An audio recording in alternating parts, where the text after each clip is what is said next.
Customer হুট করে বলে যে ভাই এই মডেলটা কি আপনার কাছে আছে, যেই মুহূর্তেই তাকে ওই মডেল দেওয়া হয় সে কিন্তু এটা কিনে সেট আপ করে ব্যবহার করতে থাকে। কিছুদিন পর যোগাযোগ করলো যে ভাই এটার মধ্যে তো এই ফিচারটা নাই। তখন সে বুঝতে পেরেছে যে মডেল সিলেক্ট করে তার কিন্তু কেনাটা ভুল হয়েছে। কিভাবে একটা কাস্টমার ভুল প্রোডাক্ট কিনে ফেলে বা ভুল ক্যামেরা কিনে।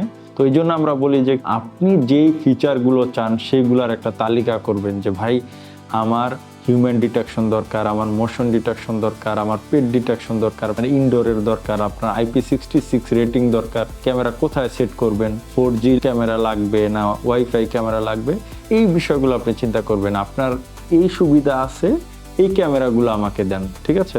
সেলার বা আমরা কিন্তু তখনই সাধারণভাবে কাস্টমারকে বলি যে এই ফিচারগুলো আছে এই ক্যামেরাগুলোতে, এইখান থেকে এবার আপনি যে কোনো একটা মডেল নিতে পারেন আপনার বাজেটের মধ্যে।